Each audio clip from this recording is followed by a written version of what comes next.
Y por eso hoy vamos a hablar de un hombre de Dios, un hombre maravilloso que la Biblia llama el hombre conforme al corazón de Dios, David. Un hombre que tal vez ministerialmente, todo el éxito del mundo. Pues imagínense, Dios lo llamó el hombre conforme a mi corazón. Pero que como papá fue un caos. Como papá fracasó. Y vamos a darle respuesta a 3 preguntas. Y la primera es, ¿quién era David? La segunda, porque si era un hombre conforme al corazón de Dios, fracasó como papá. Y la tercera, ¿qué está esperando Dios de nosotros para esta generación? Así que vamos a empezar a dar respuesta a la primera pregunta, ¿quién es David? Su contexto. Y yo lo invito a que usted abra su Biblia en primer libro de Samuel,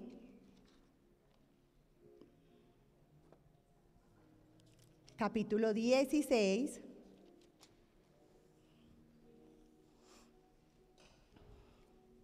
Y que si usted no es muy rápido para encontrarlo, le pida ayuda a la persona de su lado, no hay problema.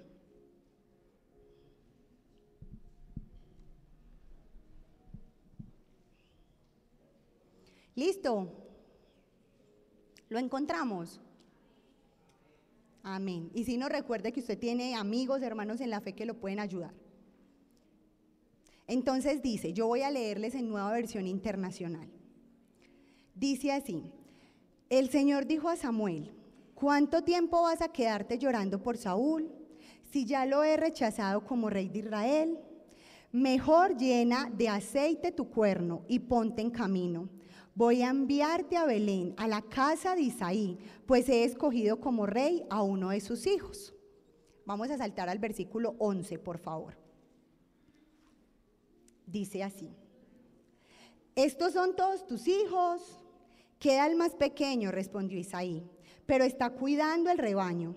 Manda a buscarlo, insistió Samuel, que no podemos continuar hasta que llegue. 12. Isaí mandó a buscarlo y se lo trajeron. Era buen mozo, pelirrojo y de buena presencia. El Señor dijo a Samuel, este es, levántate y úngelo. Samuel tomó el cuerno de aceite y ungió al joven en presencia de sus hermanos.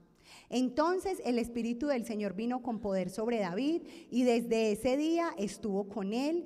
Luego Samuel regresó a Ramá. ¿Quién era David? Era el hijo de Isaí. Era el menor. ¿Quién aquí es el menor de su casa? ¿Y ustedes creen que como menores han tenido algún tipo de privilegio? Sí. ¿Sí? Qué bueno, David no. David no los tuvo, no tuvo ni uno. Es más, tenía tan pocos privilegios de parte de su padre que llaman a alguien importante, alguien de presencia. Imagínese que a su casa llega alguien importante, el que usted se quiera imaginar, y van a comer con él, y a usted le dicen, usted no, usted cuida los carros afuera. ¿Usted cómo se sentiría? Mal. Pero eso estaban haciendo con David. Estaba un hombre importante y llega y le dice a Isaí, es que yo vengo a ungir el nuevo rey de Israel. Isaí empieza, vea, este es el mayor, sale por allá. Yo me los imagino guapísimos a todos, porque si eso dicen del pequeño, todos tenían que ser bien lindos.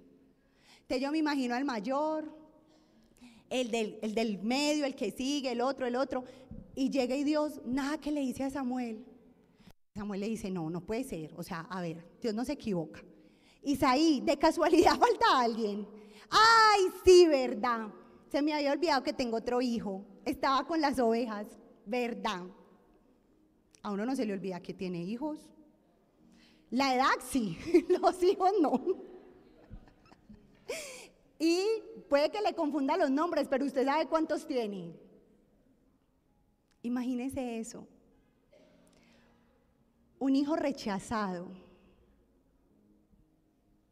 Un hijo que era cero importante para su casa.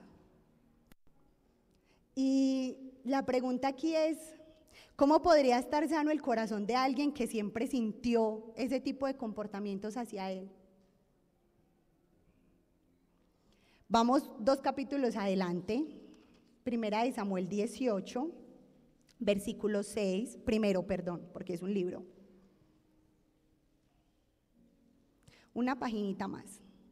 Dice: ahora bien, cuando el ejército regresó después de haber matado David al filisteo, de todos los pueblos de Israel salían mujeres a recibir al rey Saúl al son de liras y panderos. Cantaban y bailaban y exclamaban con gran regocijo: Saúl mató a sus 1000, pero David a sus 10,000.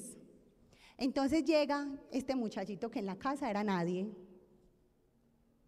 y empieza a ser ya más grande, va a la guerra. Y el hombre más poderoso de la nación comenzó a sentir celos de él y lo quería matar. Imagínense, ya no solo era rechazado, sino que ya tenía que huir y tenía temor. Porque si usted huye es porque está muerto del miedo. Usted no huye porque, ay, qué risa. No, usted huye porque está asustado. Y dice que él se esconde en la cueva de Adulán. Y a la cueva de Adulán, ¿quién llegaba? ¿Quién sabe? Duro, no escucho.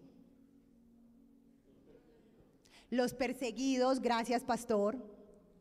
Los que estaban endeudados, los que estaban, mejor dicho, que no tenían ninguna esperanza. Y la Biblia dice en Proverbios 13:20, voy a leer esta versión. Mientras tanto les voy diciendo qué dice Reina Valera. Reina Valera dice: el que se junta con sabios, sabio será, mas el que se junta con necios será quebrantado. Y esta versión dice: el que con sabios anda, sabio se vuelve. El que con necios se junta, saldrá mal parado. ¿De quién se rodeaba David? Que al final se convirtieron en valientes, pero en realidad su principio no había de qué hacer un caldo. Sin embargo, David pudo encontrar en Dios su refugio, un lugar seguro, un lugar de comprensión. Y entonces aquí es donde yo me pregunto, pero si el Señor era su refugio y era su lugar seguro y él amaba al Señor, ¿qué pasó? ¿Qué pasó? ¿Por qué fue tan mal papá? Y vamos a la pregunta número 2. Entonces, ¿por qué si Dios era un hombre conforme al corazón de Dios, fue un papá fracaso total? Y les voy a decir por qué. Porque David en su humanidad nunca resolvió cosas que fueron evidentes a lo largo de su vida. Él no les quiso hacer frente. Y hoy yo creo que la pregunta del millón es: ¿cuáles esas cosas que son evidentes en su vida y que usted no les hace frente? Yo les voy a contar un testimonio. Esta semana nos estábamos alistando los 3 para llevar a Gaby al jardín, para yo correr a Bogotá a mi trabajo y para Nico venir a la iglesia. Y yo estaba desbordada, pero desbordada a nivel infinito, o sea, estaba hasta aquí, porque ya había bañado a Gabriela, me quería organizar yo, y pues ya Nico estaba organizado y él la iba a vestir. Y Gabriela: no, mi mamá, te dije que mi mami, tú no. Y yo, evidentemente, la organicé, furiosa, o sea, en un nivel de furia, que les dije: váyanse los 2, yo necesito estar sola. Así, en ese nivel. Y Nico como: amor, y yo, necesito estar sola, o sea, no me miren. Un poquito más y les digo: no me miren. Ellos se van y yo me humillo delante del Señor y le digo: Señor, ¿qué me pasa? ¿Qué le pasa a mi corazón? O sea, ¿por qué? Si se supone que yo digo que yo soy el lugar seguro de mi hija, si se supone que yo quiero criarla bajo otras pautas, si se supone que el tipo de crianza que le quiero dar es completamente diferente a como a mí me criaron. Señor, ¿por qué me detona tanto que Gabriela me necesite?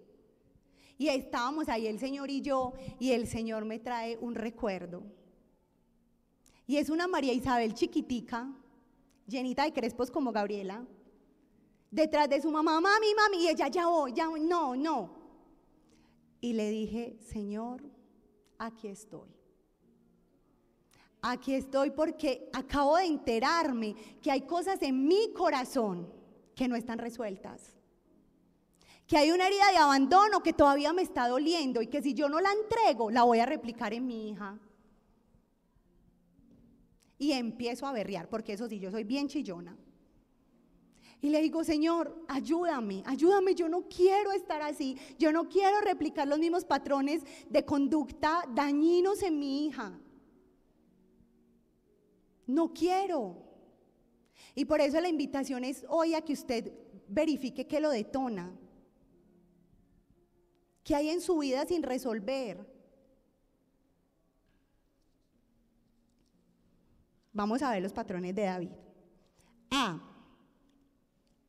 Segundo de Samuel capítulo 11, no lo vamos a leer por tiempo, pero nos deja ver algo, y es que David fue un irresponsable al no hacerle frente a sus tareas, por eso pecó, practicó el adulterio, el asesinato, las mentiras, y hasta obligó a otros a que pecaran por él, y les voy a decir por qué. Porque el segundo libro de Samuel capítulo 11 nos habla de, ¿quién se acuerda con quién adulteró David? Con Betsabé. ¿Y Betsabé era la mujer de quién? De Urías. Urías era parcero de David, era su amigo. Hágase de cuenta que usted sale con su mejor amigo y le va a presentar a su novia y el mejor amigo se la levanta antes que usted. Literal, eso fue lo que pasó. Pero lo peor no es eso, lo peor es que David era un irresponsable. Dice la Biblia, en el tiempo en que los reyes salían a la guerra, David se quedó en su palacio y no solo se quedó, estaban mirando lo que no le interesaba, mirándole la mujer a otro. Es más, la Biblia cuenta ahí en el capítulo 11, lo invito a que lo lea después, cuenta que él mandó a preguntar quién es ella, y le dijeron, es la mujer de Urías, y él, mándenla a traer. A ver, amigo, date cuenta, la mujer de otro. Pero no contento con haber adulterado con ella, pasan otras cosas. Ella va y le dice, ¿sabes qué, David? Estamos en embarazo. Y David le dice, no, tranquilo, metámoselo a su marido. Yo lo mando a traer, usted relájese. Un poquito más y le dice, yo resuelvo. Y llega y le traen a Urías. Pero resulta que él no contaba con que él iba a ser más justo que David. ¿Y quién se acuerda de la historia? Urías no quiso ir a su casa porque sus amigos estaban en guerra, porque su nación estaba en guerra. Dijo, ¿cómo me voy a ir a dormir con mi mujer y estar tranquilo sabiendo lo que está sucediendo los otros? No puedo. Y David dijo, pues no funcionó el plan A, que exista el plan B. Y muy amablemente llama a su comandante y le dice, necesito que me lo pongan en la punta de la batalla. Y apenas esté en la punta de la batalla, lo dejan solo, que lo maten. Pero ese era David, el hombre conforme al corazón de Dios.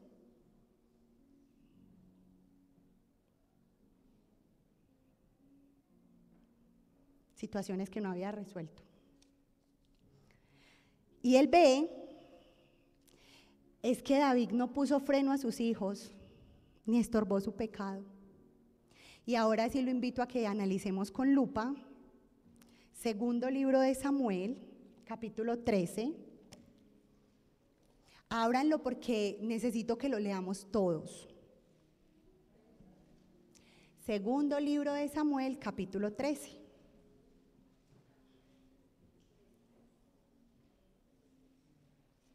¿Listo? Amén. Si no, acuérdese que el del lado le ayuda. En Nueva Versión Internacional dice Amnón y Tamar. Hay otras versiones que llaman, el título es La violación de Tamar. Y vamos a leer una historia aterradora. Dice así: pasado algún tiempo sucedió lo siguiente. Absalón, hijo de David, tenía una hermana muy bella que se llamaba Tamar. Y Amnón, otro hijo de David, se enamoró de ella. Pero como Tamar era virgen, Amnón se enfermó de angustia al pensar que sería muy difícil llevar a cabo sus intenciones con su hermana. Sin embargo, Amnón tenía un amigo muy astuto que se llamaba Jonadab, hijo de Sima y sobrino de David. Jonadab preguntó a Amnón: ¿cómo es que tú, todo un príncipe, te ves cada día peor? ¿Por qué no me cuentas lo que te pasa? Es que estoy muy enamorado de Tamar, la hermana de mi medio hermano Absalón, respondió Amnón. Jonadab sugirió, esperen esta joya maravillosa: acuéstate y finge que estás enfermo. Cuando tu padre vaya a verte, dile, por favor, que venga mi hermana Tamar a darme de comer. Quisiera verla preparar la comida aquí mismo y que ella me la sirva.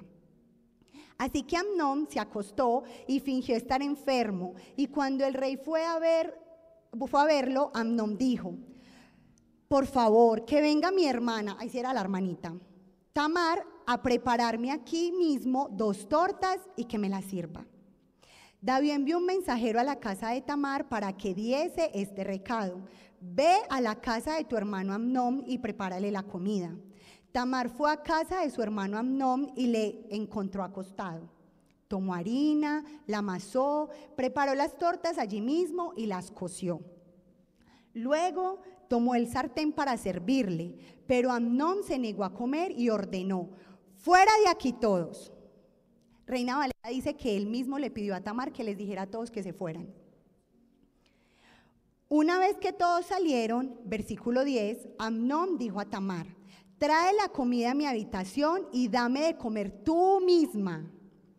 Ella tomó las tortas que había preparado y se las llevó a su hermano Amnón a la habitación.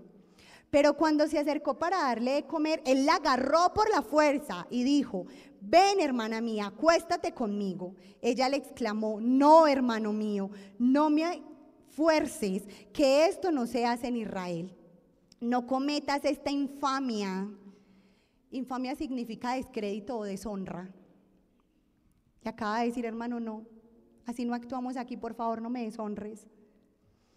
¿A dónde iría yo con mi vergüenza? ¿Y qué sería de ti? Serías visto en Israel como un depravado. Yo te ruego que hables con el rey. Con toda seguridad no se opondrá a que yo sea tu esposa. Pero Amnón no hizo caso, sino que aprovechándose de su fuerza se acostó con ella y la violó. 15.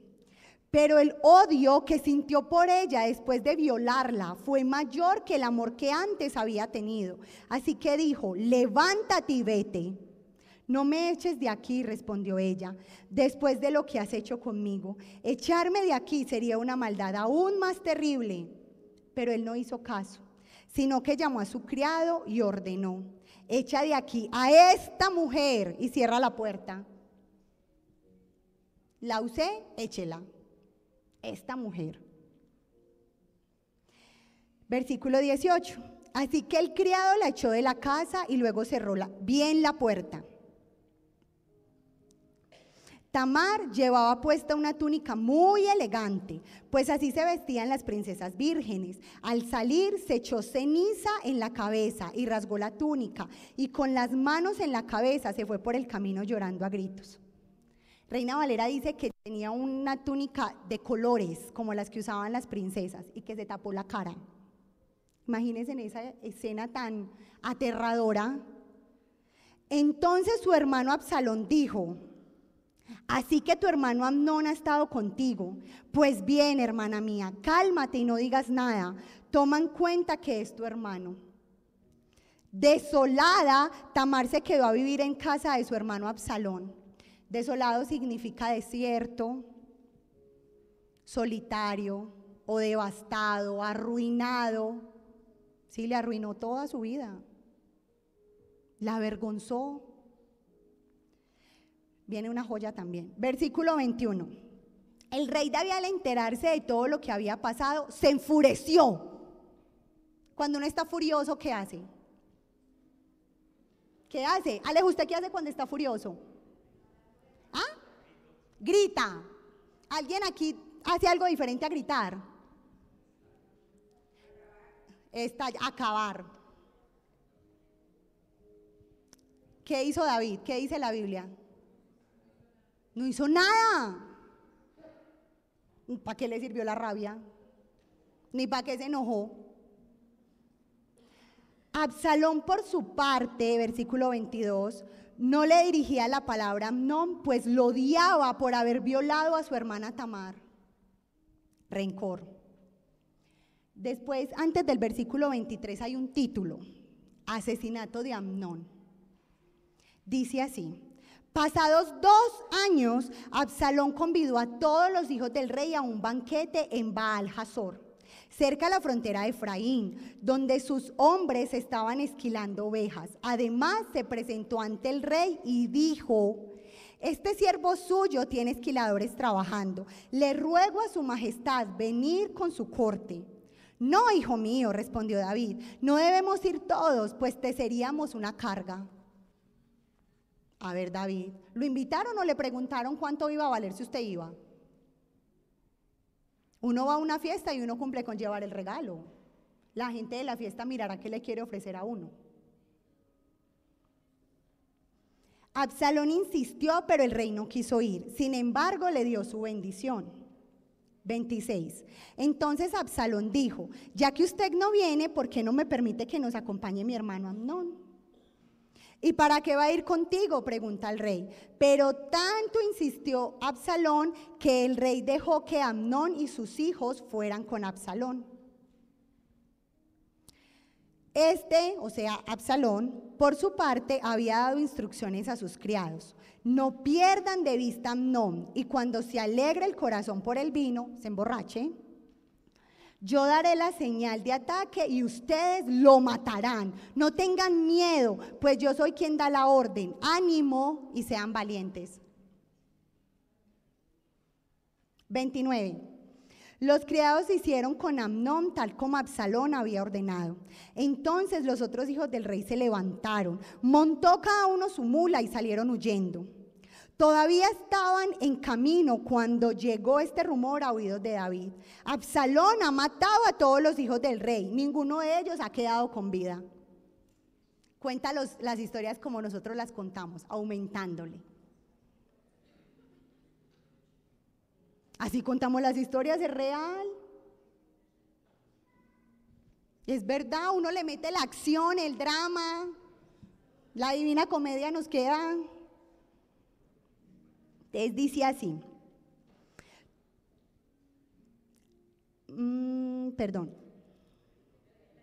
gracias, están concentrados. El rey se levantó y rasgándose las vestiduras en señal de duelo, se tiró al suelo. También todos los oficiales que estaban con él rasgaron las vestiduras. Pero Jonadab, ¿quién era Jonadab? El amiguis primo de Amnón. Pero Jonadab, el hijo de Sima y sobrino de David, intervino. No piense, mi señor, que todos los príncipes han sido asesinados, solo Amnón. Absalón ya lo había decidido desde el día que Amnón violó a su hermana Tamar. Vio una situación peligrosa y no dijo nada. No, pues, qué buen amigo. El mejor amigo del universo. 33. Mi señor el rey no debe dejarse llevar por el rumor de que han muerto todos sus hijos, pues el único que ha muerto es Amnón. El centinela de la ciudad alzó la vista y vio que del oeste por la ladera del monte venía bajando una gran multitud. Entonces fue a decirle al rey: veo venir gente por el camino de Joronayim, por la ladera del monte. Mientras tanto, Absalón había huido. Jonadab comentó al rey: aquí llegan los hijos del rey tal como yo le había dicho. Apenas había terminado de hablar cuando entraron los hijos del rey. Todos ellos lloraban a voz en cuello. También el rey y sus oficiales se pusieron a llorar desconsoladamente. Absalón en su huida fue a refugiarse con Talmai, hijo de Amiud, rey de Gesur. Se fue para donde su familia materna. Pero el rey David lloraba todos los días por su hijo Amnón. Absalón se quedó en Gesur 3 años. Y cuando el rey David se consoló por la muerte de Amnón, comenzó a sentir grande deseo de ver a Absalón. Tremenda historia.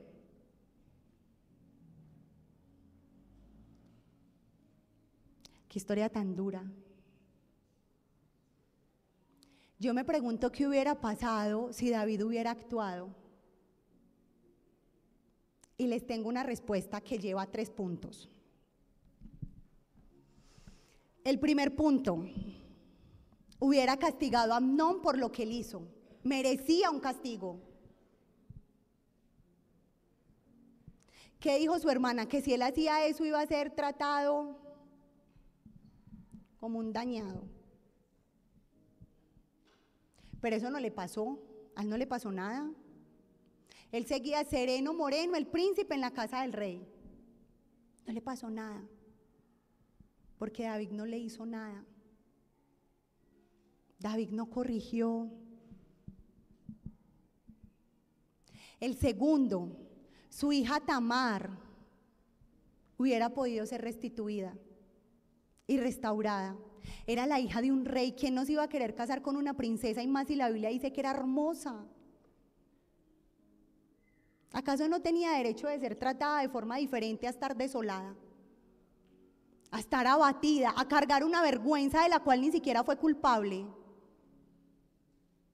Dice que vivió toda su vida en la casa de su hermano, como desolada, como una amargada, como una devastada.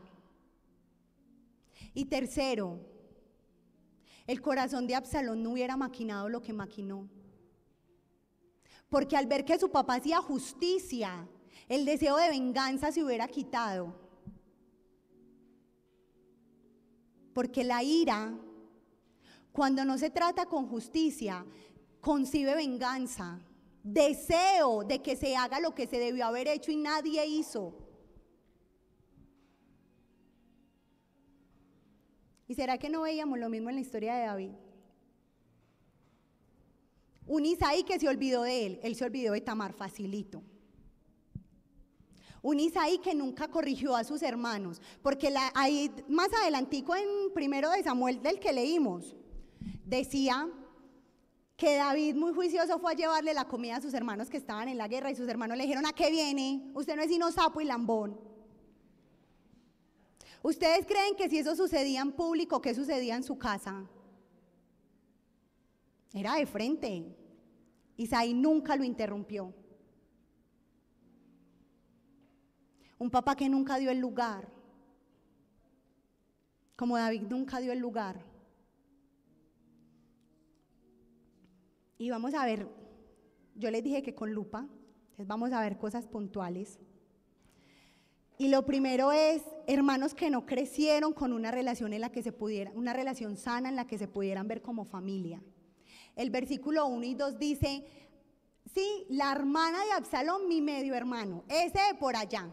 Un poquito más y dice: los hijos de la otra familia. Solo le faltó decir eso. ¿Quién era el responsable de unir esa familia? David. Era el papá, era el responsable, y es quien tiene la responsabilidad delante de Dios. Segundo, un padre que tiene favoritismo con sus hijos. Qué favoritismo tan brutal. Que su hermana le dice: no me hagan nada, yo sé que si usted le dice a mi papá que quiere que yo me case con usted, mi papá va a decir que sí. Imagínense en qué posición ocupaba ese hombre dentro de sus hermanos, como para que su papá no le fuera a negar casarse con su hermana. Favoritismo. Y el favoritismo sí que daña el corazón de los hijos, porque lastima la identidad. Por eso es que el favoritismo daña, porque genera una idea errada de lo que yo soy, el lugar que ocupo dentro de mi familia. Tercero, un padre que no pone límites. El versículo 21, sí, David se enojó mucho, se enfureció. ¿Pero qué hizo? Nada. ¿Para qué le sirvió su furia? Lo que había acabado de pasar era algo demasiado grave. No puede ser que yo me quede haciendo nada. ¿Y cuántas veces nosotros nos hemos quedado haciendo nada con nuestros hijos? Límites, ellos no conocen eso. Es que no obedecen. Pues claro, si usted nunca les ha puesto límites. Cuarto, hijos con malas amistades y recibiendo consejos de gente inadecuada. Esa joya de primo. Hay que conocer con quién andan nuestros hijos y nuestras generaciones. Hay que saber con quién se juntan. Porque si ya la Biblia nos enseñó que el que se junta con necios será necio y será quebrantado, ¿qué estoy haciendo yo por estorbarle el pecado a mis hijos, a mis generaciones, a la gente a la cual yo tengo nivel de influencia sobre ellos? ¿Qué estoy haciendo? Un hijo que era caprichoso y se le permitía hacer su voluntad. Era tan caprichoso Amnón que mandó a la gente a que se fuera y de malas. Hizo un berrinche, se van todos de aquí, que yo me quedo solo con Tamar. Nadie refutó, nadie dijo nada. Era tan caprichoso que cuando mandó a llamar a su siervo para que sacara a su hermana, su siervo de una la sacó. Ni siquiera pensó, lo que este tipo acabó de hacer es demasiado grave, hagámoslo entrar en razón. No, la sacó rapidito. Una hija deshonrada que no recibe protección de su padre. Pobrecita. Pobrecita, porque se supone que él era su lugar seguro. ¿Quién debe proteger? Papá y mamá. Y en su lugar seguro no encontró refrigerio. Y yo me pregunto si de pronto, ¿será que por la cabeza de David no pasó? Voy a ir a hablar con Tamar. ¿Cómo estará Tamar? La Biblia no dice si fue o no fue, pero lo que pasó en el versículo 23, que dice, 2 años después, me hace ver que David nunca tomó cartas en el asunto. Se hizo el de la vista gorda. Pasó, no es mi problema. Y el último, un hijo resentido que nunca has atendido. Absalón 2 años maquinó, 2 años para pensar, ¿cómo lo hago? ¿Cómo lo voy a generar? Sin duda alguna se levantó una estrategia y eso no surge de la noche a la mañana. Yo estoy casi segura que Absalón dormía, comía, respiraba, pensaba eso. ¿Cómo lo voy a hacer? Es como cuando usted se quiere ir de vacaciones y usted empieza las cuentas alegres con su presupuesto y entonces se acaban las salidas los domingos después de la iglesia, nos vamos a quedar acá. Porque hay que ahorrar porque vamos para San Andrés. Zapatos no alcanza San Andrés. Porque usted tiene una meta clara. Absalón tenía una meta clara, vengarse de su hermano. Qué distinto hubiera sido si David hubiera tomado cartas en el asunto. Por lo que les decía ahorita, el rencor y el deseo de venganza nace de sentir que no hubo justicia. Si David hubiera impartido justicia, ¿qué hubiera sucedido?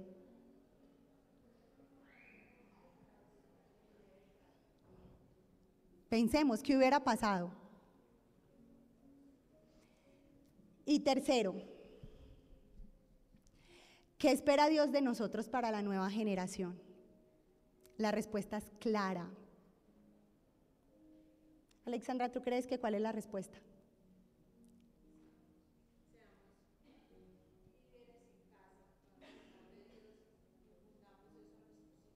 Gracias, Alex. La respuesta es sencilla. Que usted y yo estemos presentes, aquí y ahora, en el momento, aquí y ahora donde nos necesitan, aquí y ahora que llegó el colegio, aquí y ahora que se está comportando de maneras raras, aquí y ahora que lo veo triste y no ha querido decirme por qué. Aquí y ahora que veo que su corazón se está alejando de mí y yo no estoy haciendo nada por acercarlo, sino que por el contrario estoy, vea, es que usted a toda hora desordenado no sirves para nada. Pero ¿saben qué es lo más teso? Que usted y yo no tenemos excusa delante de Dios, ¿sí? Porque puede que usted y yo hayamos tenido el peor modelo de padre y de familia y de mamá y de lo que quiera. Pero usted y yo ahora hemos sido adoptados por el mejor padre del universo. Hemos sido adoptados por el que está presente, por el que nos escucha, por el que nos entiende, por el que nos ama. Así que usted y yo no tenemos como decir, Señor, lo lamento, pero yo voy a seguir haciendo lo que yo aprendí a hacer. Señor, pero yo soy tan bueno, yo leo la Biblia y yo voy a la iglesia. Pero ¿cómo está su corazón? ¿Ha evaluado sus detonantes? Porque usted está replicando situaciones en sus hijos. Y entonces muy lindos vienen cuando son niños, están en la iglesia, adoran, están en danzas, están en la escuela infantil, son mejor dicho, y llega la adolescencia y se apartan.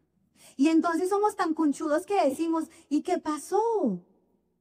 ¿Pero por qué? Porque entró a la universidad y lo primero que hizo fue alejarse del Señor.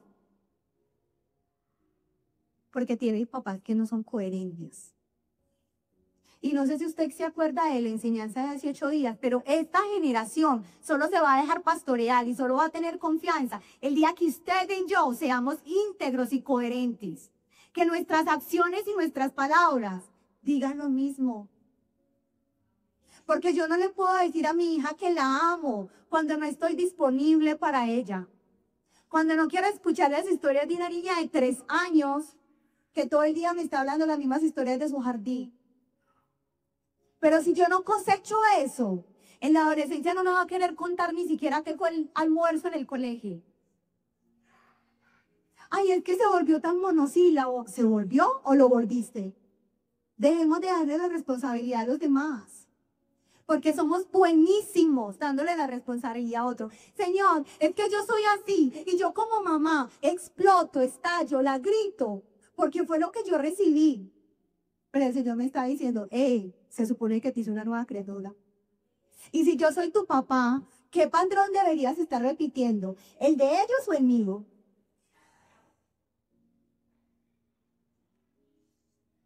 No, tan lindo, se sabe todos los salmos. Le voy a decir algo. Y perdón que sea tan escueta, pero de nada sirve si usted no acercó el corazón de su hijo a usted. Por eso me encanta el versículo de, y tú harás volver el corazón de los padres para el corazón de los hijos. Porque nosotros mismos y nuestras actitudes dadas por situaciones que no hemos tratado delante de la presencia del Señor, lo están alejando. ¿Y saben qué? El problema no es que nuestros hijos pequen. Y tal vez usted diga, ¿qué? Piedra. ¿Cómo se le ocurre decir eso? Ese no es el problema. Porque a la hora de la verdad el pecado es solo un fruto de lo que pasa en su corazón. Y usted y yo no deberíamos preocuparnos porque nuestros hijos no pequen. Deberíamos preocuparnos por no seguir teniendo esos patrones que nos dañaron a nosotros y que nosotros no hemos decidido ir y rendir al Señor y que también nos van a dañar a ellos. Porque su pecado solamente es el fruto de lo que están recibiendo. Entonces, ojo, porque sí, muy bonito, no, yo hago mi devocional a diario, yo me humillo delante del Señor, pero cuando vienen esas situaciones que me deberían poner en alerta, lo que hago es ignorarlas, como a David le funcionó hacerse loco. Y no solamente estoy hablando de cuando se hizo el loco por allá en el pueblo enemigo, estoy hablando de cuando se hizo el loco frente a la realidad que estaba viviendo su familia. Estoy hablando cuando se hizo el loco enfrente de la realidad que él debía haber accionado y afrontado. No lo hizo. ¿Qué hubiera pasado si David hubiera hecho otra cosa? ¿Qué hubiera pasado si David se hubiera hecho cargo y hubiera entendido su responsabilidad? ¿Y ahora qué pasaría si nosotros nos hiciéramos cargo? ¿Qué pasaría si nosotros cuando vemos esas cosas tomáramos acciones Y no es solamente, Señor, te me entrego, no, Señor, ¿qué me pasa? ¿Qué me pasa? ¿Por qué? No quiero seguir con lo mismo, pero no de dientes para afuera. De verdad que en mi corazón se vea un cambio, que yo trabaje en eso. Porque el precio de no hacer nada por nuestros hijos, la falta de límites, de intervenir, darles todo para que estén tranquilos. Ay, no le funcionó. En David terminó en una relación rota con sus hijos. Una familia que se odian entre todos. Parece una película de esas de las que van a entregar una herencia. Y David pudo haber sido ministerialmente hablando demasiado exitoso, tan exitoso que Dios dijo que era el hombre conforme a su corazón. Pero ¿y su casa? ¿Y su familia? Si le hubiéramos hecho una lista de puntos de mejorar, y Dios tiene todos los puntos de mejora como papá. Y vuelvo y digo, no es que nuestros hijos no pequen o que ataquemos su pecado. Es que dejemos de repetir eso que ya nos dañó y que también los está dañando a ellos. Y como cristianos sí que estamos llamados a hacerlo diferente, porque tenemos el mejor papá. Y Él no nos va a preguntar, ¿y usted cuánta gente en la iglesia discipuló? ¿Y cuántos danzarines hubo en su equipo? ¿Y cuánta gente de multimedia lo hizo excelente? ¿Y cuánta gente manejaba el video bien? La pregunta va a ser diferente. La pregunta va a ser qué pasó con sus hijos, qué pasó con su casa, qué pasó con la gente a la cual usted tenía el poder de darle, de ministrarle, de intervenir, de ser un modelo para su vida. ¿Será que nuestra vida sí es íntegra delante de Él? Porque no basta con llegar a la presencia del Señor y humillarnos por nuestro pecado. Hay que accionar. Porque si no van a seguir habiendo cosas y situaciones que nos están alejando y que están dañando las generaciones. Las generaciones claman por tener papás presentes, por tener gente que le pregunte cómo te fue, estás bien, necesitas algo. Pero lo que pasa es que como a nuestra generación le enseñaron que un buen papá y una buena mamá era que los proveyera. ¿Pero que nos proveyeran qué? ¿Que nos proveyeran qué? Y yo quiero invitarlo a que usted se ponga sobre sus pies. Y si usted reconoce que hay cosas que, Señor, auxilio, socorro, lo quiero invitar a algo. Uno, a que usted se conozca más a usted mismo. A la luz de sus acciones. Y que le pregunte al Señor, a través de su palabra, cómo ha trabajado. Señor, ¿por qué grito? Porque cuando me sacan la piedra, lo primero que hago es gritar. Porque cuando mi hijo, después de que le digo 3 veces, no me hace caso. Y peor aún, ¿por qué mi reacción? Cuando me preguntan por qué, no es agacharme y contarles, sino, ay, porque sí, porque yo digo y punto. ¿Qué hay en mí que desconecta el corazón mío al de mis generaciones? Preguntémonos lo que no se preguntó David. Y hagámonos cargo. Porque si no les quiero contar que vamos a poder tener mucho éxito en lo que sea, menos en lo que verdaderamente deberíamos ser exitosos. Gabriela tiene 3 años. Y cuando a mí se me salta la piedra de grito, me dice, mamá, no me grites, háblame con amor. Y solo tiene 3 y puede identificar que eso no le estoy hablando con amor. Ahora imagínese su adolescente. Ahora imagínese la gente allá en la calle, los adolescentes, los niños, los jóvenes, que nosotros en vez de dar una mano amiga, los alejamos con nuestras quejas. Diciendo que es una generación que no sirve para nada. ¿Y es que acaso nuestra generación les ha servido? Señor, aquí estamos, clamando porque tú nos confrontes, clamando porque tú nos enseñes, Señor, pues no tenemos ninguna excusa de decir, es que eso me lo hicieron a mí, entonces yo lo replico.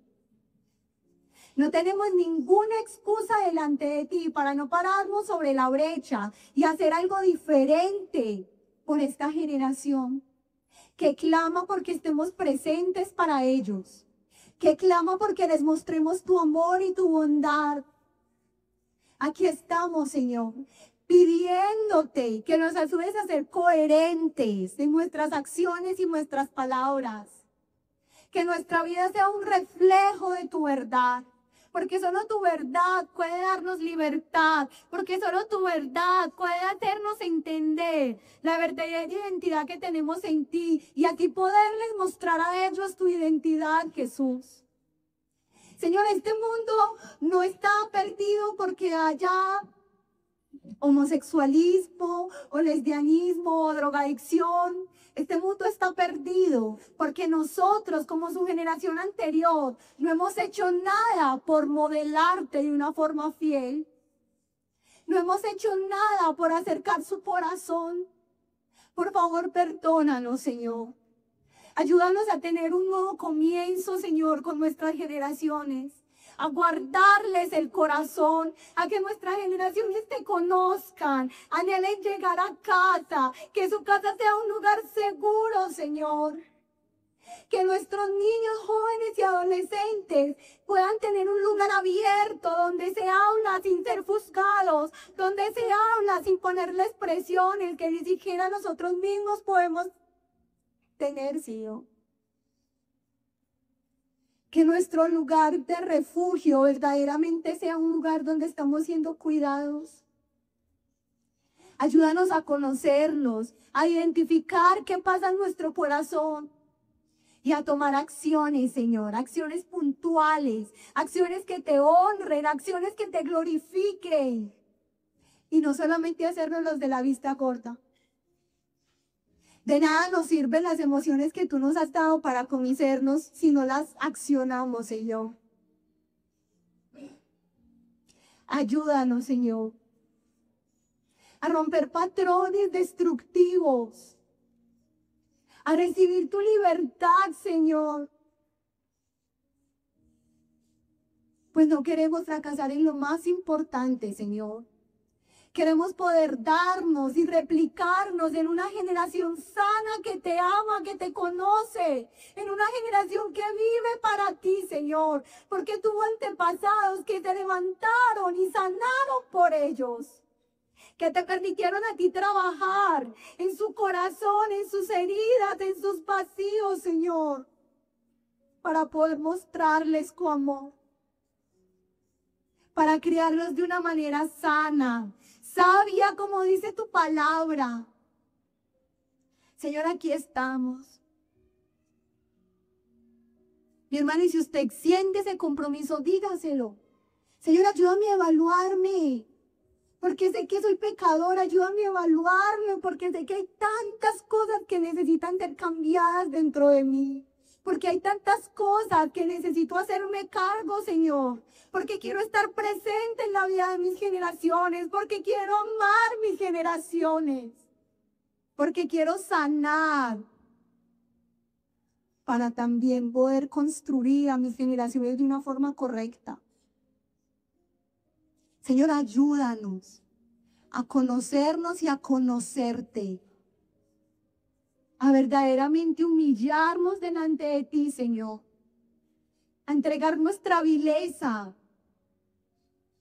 y a hacernos cargo, Señor. Te amamos, bendecimos tu nombre, en el nombre de Jesús. Amén.